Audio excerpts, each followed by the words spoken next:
بسم اللہ الرحمن الرحیم۔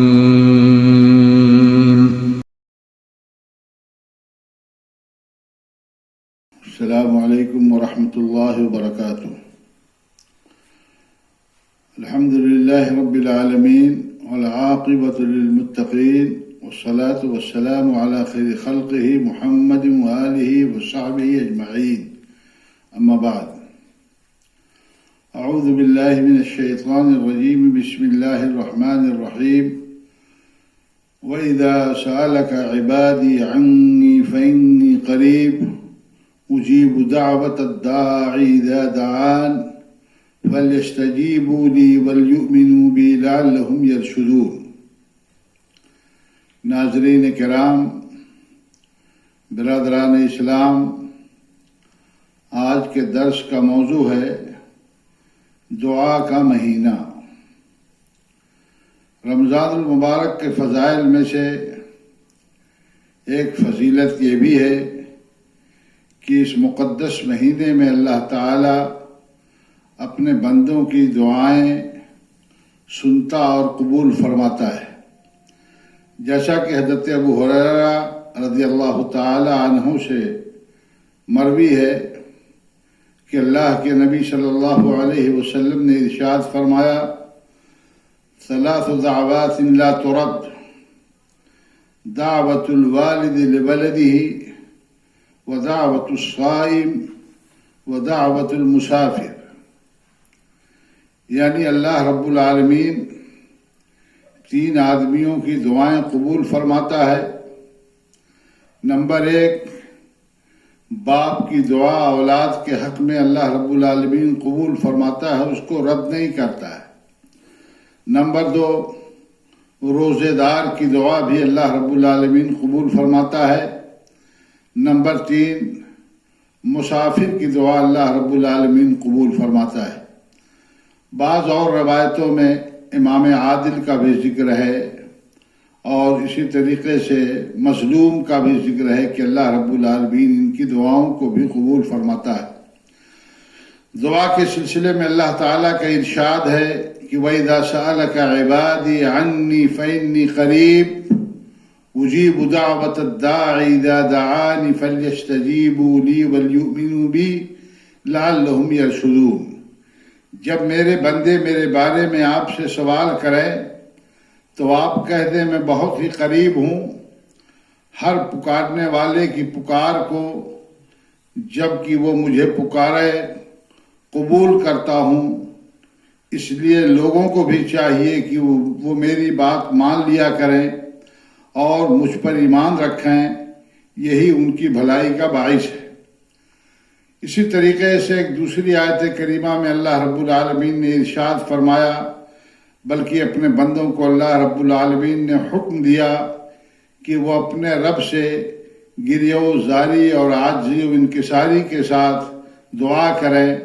اللہ رب العالمین نے ارشاد فرمایا، ادعوا ربکم تضرعا وخفیہ انہ لا يحب المعتدین۔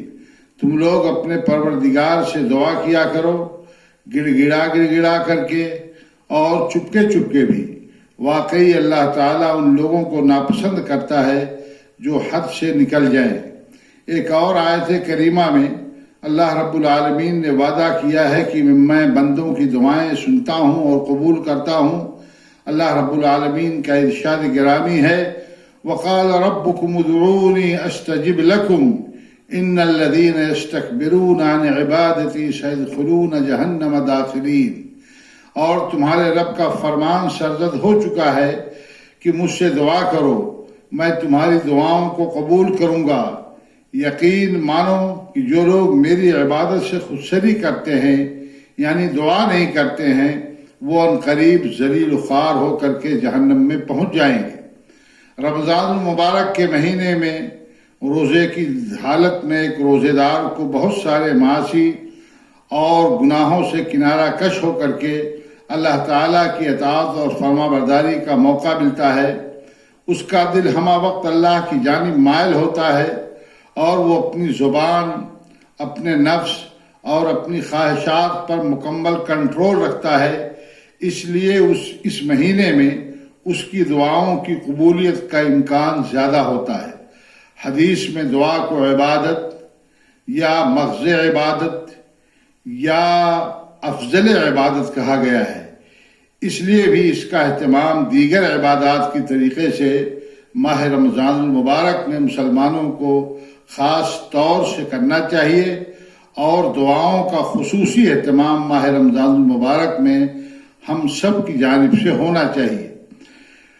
مسلمانوں کو چاہیے کہ نہایت عاجزی و انکساری کے ساتھ اس مبارک مہینے میں اللہ سے دعا کریں اور دنیا و آخرت کی بھلائیوں کے حصول کے لیے اس کے سامنے دست سوال دراز کریں، خاص طور سے موجودہ حالات میں جبکہ پوری دنیا کورونا کی وبا سے نبردآزما ہے اور پوری دنیا اس کی وجہ سے پریشان ہے، زندگی کا پورا نظام گڑبڑ ہو کر کے رہ گیا ہے، تبدیل ہو کر کے رہ گیا ہے۔ ایسے حالات میں ہم مسلمانوں کی ذمہ داری ہے کہ اللہ رب العالمین سے خصوصی طور پر اس وبائی بیماری کے خاتمے کی دعا کریں، انسانیت کے امن و سلامتی کی دعا کریں کہ اللہ رب العالمین اس وبائی بیماری کا خاتمہ فرما دے۔ ساتھ ہی اس بات پر یقین بھی رکھیں کہ اللہ تعالیٰ کی بارگاہ میں ہماری اور آپ کی دعائیں قبولیت سے ضرور نوازی جائیں گی۔ ایک حدیث میں حکم دیا گیا ہے کہ جب تم اللہ سے دعا کرو تو یقین رکھو کہ تمہاری دعا قبول ہوگی۔ حدیث کے الفاظ ہیں ادعوا اللہ وانتم مؤمنون بالإجابہ واعلموا ان اللہ لا يستجیب دعاء من قلب غافل لاہن۔ یہ ترمذی کی حسن اور صحیح درجے کی روایت ہے کہ اللہ کے نبی صلی اللہ علیہ وسلم نے فرمایا کہ تم اللہ سے دعا کرو اور یقین رکھو کہ اللہ تمہاری دعا ضرور قبول فرمائے گا، اور اس بات کو جان لو کہ اللہ تعالیٰ لاپرواہ اور غافل دل کی دعا کو قبول نہیں فرماتا ہے۔ معلوم ہوا کہ دعا کی قبولیت کا یقین بھی رکھنا چاہیے اور حضور قلب کے ساتھ خوب دل لگا کر دعا کرنی چاہیے، ورنہ دعا مقبول نہ ہوگی۔ دعا کے کچھ آداب بھی ہیں جن کا لحاظ کرنا ہمارے لیے ضروری ہے۔ پہلی چیز یہ ہے کہ دعا سے پہلے اللہ رب العالمین کی خوب حمد و ثنا اور تعریف و توصیف بیان ہونی چاہیے۔ سورہ فاتحہ میں اللہ رب العالمین نے یہ طریقہ ذکر کر دیا ہے، اور پھر اللہ کی حمد و ثنا کے بعد اللہ کے رسول صلی اللہ علیہ وسلم پر کثرت سے درود بھیجنا چاہیے۔ اس سے اللہ کی رحمت کا نزول ہوگا اور دعا کی قبولیت کے دروازے کھل جائیں گے۔ ترمذی کی ایک صحیح درجے کی روایت ہے، حضرت فضالہ ابن عبید رضی اللہ تعالی عنہ بیان کرتے ہیں کہ اللہ کے نبی صلی اللہ علیہ وسلم مسجد نبوی میں تشریف فرما تھے۔ ایک آدمی آیا، اس نے نماز پڑھی اور نماز پڑھنے کے بعد اس نے دعا کرنی شروع کر دی کہ اللہم اغفر لی وارحمنی، کہ اللہ میری مغفرت فرما دے، میرے اوپر رحم فرما دے۔ اللہ کے نبی صلی اللہ علیہ وسلم نے اس آدمی کو مخاطب کیا اور آپ نے فرمایا کہ تم نے دعا کرنے میں جلد بازی کا مظاہرہ کیا ہے۔ ہونا تو یہ چاہیے تھا کہ جب تم نماز سے فارغ ہوئے تھے تو اللہ رب العالمین کی اس کی شان حمد و ثنا بیان کرتے، اس کے بعد پھر میرے اوپر درود بھیجتے اور اس کے بعد پھر دعا کرتے۔ اس کے بعد ایک اور آدمی آیا اور اس نے اللہ کے نبی صلی اللہ علیہ وسلم کے سامنے اس نے بھی نماز پڑھی۔ نماز پڑھنے کے بعد اس نے اللہ رب العالمین کی حمد و ثنا بیان کی اور پھر اللہ کے نبی صلی اللہ علیہ وسلم پر درود بھیجا۔ اللہ کے نبی صلی اللہ علیہ وسلم نے یہ دیکھ کر کے اس کو مخاطب کیا اور فرمایا کہ ایھا المصلی ادع تجب، اے نمازی اب تم دعا کرو۔ تم نے اللہ کی حمد و ثنا بھی بیان کی، میرے اوپر درود بھی پڑھ لیا، اب تم دعا کرو، تمہاری دعا قبول کی جائے گی۔ اس لیے چاہیے کہ دعا سے پہلے ہم اور آپ دعا کرنے سے پہلے اللہ رب العالمین کی حمد و ثنا بیان کریں اور جناب محمد رسول اللہ صلی اللہ علیہ وسلم پر درود و سلام بھی بھیجیں۔ بہتر یہ ہے کہ دعا کے وقت بندہ پاک و صاف اور باوضو ہو اور قبلہ رخ ہو کر دونوں ہاتھ اٹھا کر اللہ تعالیٰ کے اسماء حسنہ و صفات علیہ کے وسیلے سے دعا مانگے۔ مثلا یہ کہے اے اللہ میں تیری رحمت کا واسطہ دے کر تجھ سے رحم و کرم کا سوال کرتا ہوں۔ البتہ یہ خیال رکھے کہ کسی گناہ کے لیے یا کسی رشتے کو ختم کرنے کی دعا اللہ سے ہرگز نہ مانگے۔ اسی طریقے سے نیک اعمال کے واسطے سے بھی دعا کرنی جائز ہے اور ایسی دعا بھی اللہ رب العالمین قبول فرماتا ہے۔ تیسری چیز یہ ہے کہ دعا کرنے والا ایسی چیزوں سے اجتناب و پرہیز کرے جو دعا کی قبولیت کی راہ میں رکاوٹ بن جاتی ہیں۔ ان چیزوں میں سب سے اہم چیز حرام روزی ہے۔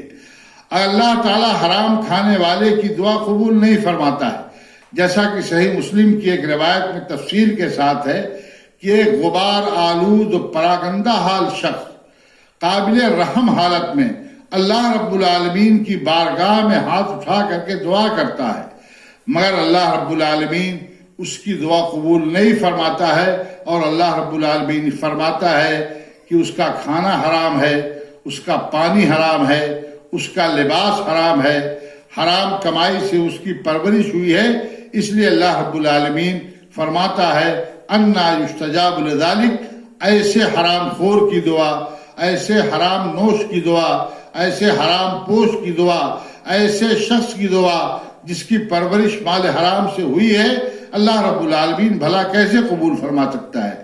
چوتھی چیز، دعا کرتے وقت ان اوقات کا بھی خیال رکھنا چاہیے جن اوقات میں اللہ رب العالمین بندوں کی دعائیں خصوصیت کے ساتھ سنتا اور قبول کرتا ہے۔ احادیث کی روشنی میں وہ اوقات یہ ہیں: نمبر 1، رات کے پچھلے پہر یعنی سحری کے وقت۔ نمبر 2، فرض نمازوں کے بعد۔ نمبر 3، نماز کے اندر تشہد اور سلام کے درمیان۔ نمبر 4، اذان اور تکبیر کے درمیان۔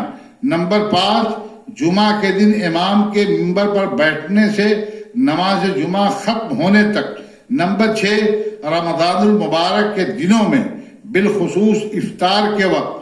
اور نمبر 7، نماز کے اندر سجدے کی حالت میں۔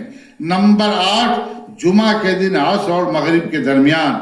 مسلمانوں کو یہ بھی یاد رکھنا چاہیے کہ دعا سے غفلت اور لاپرواہی یہ تکبر کی علامت ہے۔ دعا کرنے سے اللہ خوش ہوتا ہے اور دعا نہ کرنے سے اللہ رب العالمین بندے پر ناراض ہوتا ہے۔ اس لیے خضوع اور حضور قلب کے ساتھ اللہ سے دعائیں مانگنے کا انتظام ہر مسلمان کو ہر وقت کرنا چاہیے، خاص طور سے رمضان المبارک کے اس مقدس اور بابرکت مہینے میں، جس میں دعاؤں کی قبولیت کا امکان ہے اور اللہ کے نبی صلی اللہ علیہ وسلم نے اس کی بشارت دی ہے۔ ہم سب کو اللہ رب العالمین سے خلوص کے ساتھ، گریہ و زاری کے ساتھ، عاجزی اور انکساری کے ساتھ، رو رو کر کے، گڑ گڑا کر کے اپنی مغفرت کے لیے، دنیا آخرت کی بھلائی کے لیے دعا کرنی چاہیے۔ اللہ تعالی ہم سب کو دعا کی اہمیت سمجھنے، دعا کرنے کی توفیق عطا فرمائے اور ہماری دعاؤں کو شرف قبولیت سے نوازے۔ آمین۔ وآخر دعوانا ان الحمد للہ رب العالمین، والسلام علیکم ورحمۃ اللہ وبرکاتہ۔